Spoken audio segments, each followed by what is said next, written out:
Congratulations on that new baby girl, man! Got a very blue-collar, middle-class upbringing. All four of my grandparents that worked at the same factory had a trickle-down effect. My dad, my uncles, my cousins, my brothers, all three generations worked there. I didn't know what I wanted to quote-unquote be when I grew up, but I knew I didn't want to be. I didn't want to be working at that factory. So, yeah, I had a dream when I used to daydream when I was younger, when I was a kid. Like, I want to be quote-unquote rich one day. Did any of you guys, when you were a kid, ever daydream that you wanted to be rich one day? Right? The rest of you guys, when you were kids, you had daydreams that you wanted to be poor or middle class one day?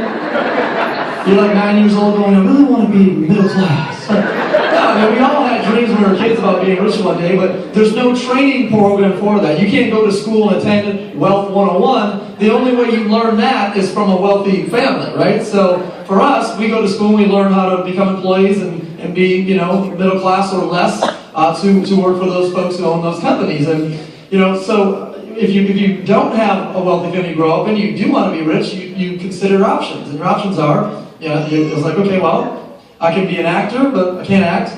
I can, be a performer, but I can't, sing or play instruments.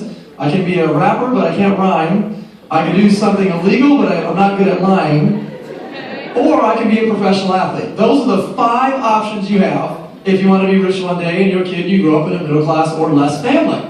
So the only thing I was good at was sports, so I went on and played college baseball. And while I was playing baseball, I was introduced to the number one way that people have financial, that become very successful financially and have time freedom in the world. And that number one way is entrepreneurship. And I had never even heard the word entrepreneurship until I ran into this particular industry of direct selling when I was 18 years old and in college. So when I heard about it, I immediately got started, I fell in love, and I went for it. I didn't have any success for a couple of years as an entrepreneur. And then 4 years later, it finally clicked, I finally got it. I was in a position where I was making $20,000, $25,000 a month, and I was only 22. It was a fantastic lifestyle. Anytime you can make more in thousands per month than you are old, that's a great lifestyle, right? Especially when you get to be Cedric Rashad's age, then it's a really, really, really good lifestyle. When you be making 60,000 something, 80, 90, 100. So, I moved from Michigan to California because I developed this strange allergy. I became allergic to snow. Anybody know what I'm talking about, right?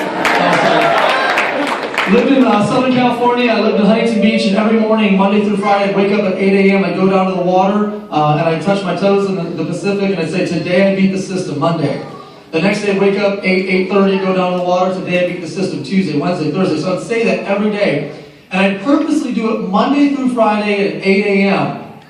Where was it? And there was nobody on that beach, right? Where was everybody at Monday through Friday at 8 a.m.? Work. There was just me and a couple of homeless guys there. We were high-fiving the whole time. It was like, yes! And everybody at that point in my life who didn't know me automatically assumed I was one of two things. Like, he's young, he makes a lot of money, he drives nice cars, he doesn't seem to work, he's at the beach every day. He's either a rich kid, because there's a lot of rich kids in Orange County, California, and if he's not a rich kid, then he must be a what? Supermodel. You nailed it. So it's just like, one of those two things. Okay, they thought I was a drug dealer. So at first it used to bother me, then I realized it wasn't that they had a problem with me or an issue with me, they had an issue with what they were taught. Because what they were taught since they were this tall is that type of success at that age, or any age for that matter, is just not what? Starts with a P. Possible. It's just not possible. It's just not possible. So, my mission became showing people that it is possible for you to be a successful entrepreneur. And I began to realize that those people, in a way, they were right. It's not possible, ... for them doing what they do. See, if you are an employee, or if you are self-employed, there is no way for you to have financial and time freedom. It is not, what's the word again? Possible. So imagine showing up somewhere to work for 10 years, 15 years, 20 years, and then you see someone that's very successful entrepreneur, you're like, that's not possible, it must be given to them, that's not possible. Oh no, it is possible if you're in the right system.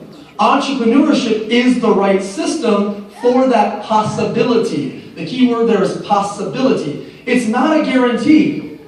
It's a possibility. Right? Entrepreneurship's not guaranteed. It's a possibility. Right? And if you want and there's a lot of people in this room that have been hoping, searching, waiting, and praying for just a shot.